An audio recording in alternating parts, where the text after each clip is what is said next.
This would be for Nabeel. Can you explain with logic and a rational way the concept of the Trinity? Yes. Great. Next question. No, that's a very good question because it is so idiosyncratic to the Christian faith, and it is extremely important to understand. When I first wrestled with the Trinity, I found it to be very difficult. In fact, I was taught that the Trinity was veiled polytheism.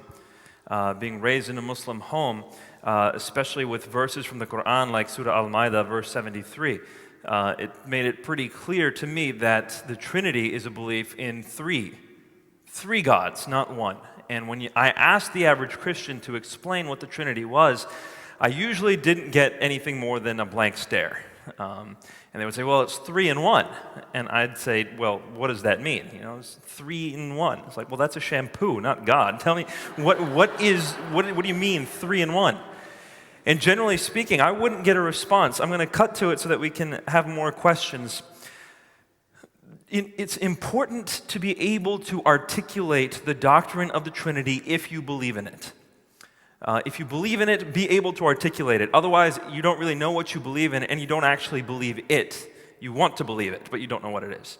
So be able to articulate the doctrine of the Trinity. The doctrine of the Trinity is the belief that God is one in being and 3 in person. 1 in being and 3 in person.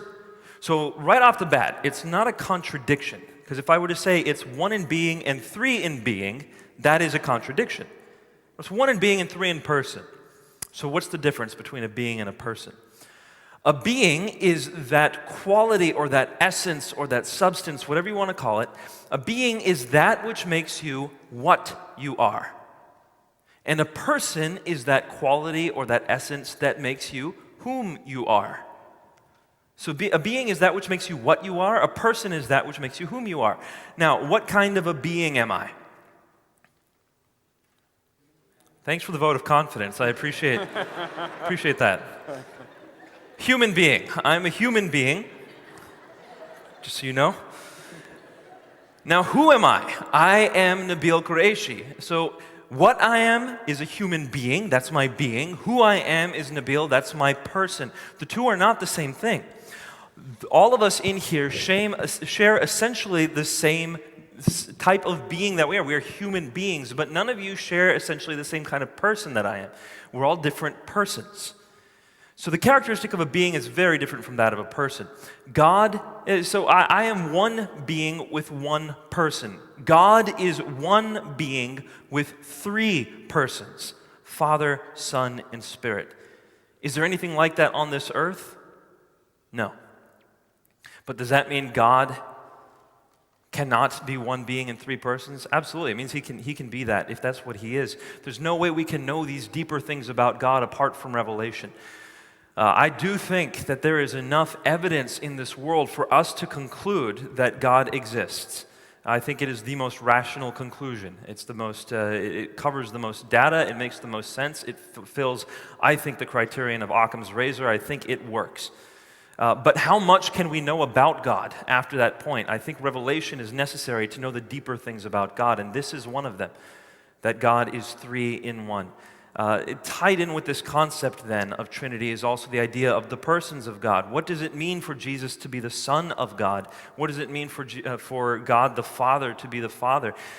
These are different roles in the Trinity, and oftentimes people see the term Son and then impute inferiority to the Son. In a sense, that's accurate to do. So let me put together some Bible verses for you, because especially when I debate Muslims or dialogue with them, these issues come to the fore, as they did with me when I was a Muslim. Some people will say that Jesus says things like in the Gospel of John, he says, the Father is greater than I. How is it possible that Jesus is God when he says, the Father is greater than I? And I would answer that question by saying, in our organization, Uncle Ravi Zacharias, he is the CEO of the organization. He is greater than I am. I'm at the bottom of the totem pole, he's at the top. And right now I'm earning brownie points. So he is greater than I am, but he is a human, just as I am. So his being is essentially equal to mine. He's a human being, I'm a human being, we're equal in that sense, but his role is greater than mine, and I'm inferior in that sense. So when Jesus says the Father is greater than I, the being is equal, the role is different. And this is how the Trinity all comes into focus when we start reading the Scripture. One last thing I want to close with is some people will say to me, but Nabeel, the Trinity is not present in the Old Testament. This is something new that Christians came up with. I don't think so. I think when you start reading the Old Testament a bit more carefully, now through the lens of clarity that we have from the New Testament, you start seeing it in the Old Testament. And people might say, where? Where did we start seeing the Trinity in the Old Testament? I see it in the first verse of the first chapter of the first book of the Bible. Genesis chapter 1, verse 1. It says, in the beginning, God created the heavens and the earth. Well, let's take that back into the Hebrew. It says, Elohim created. Elohim is the plural of God. It's gods. In the beginning, gods. But then the word created treats that word as if it's singular. In the beginning, gods created, as if it were singular. So right there at the very beginning of the Old Testament, you have plurality and singularity in the Godhead. You see it again in the very same chapter where it says, we. God refers to himself as we, plurally. How can God refer to himself plurally? And some people say, well, the Queen of England does that. The plural of majesty was not used in Hebrew at that time. It was not convention. And then also when God says, we will create man in our image, male and female, we will make man.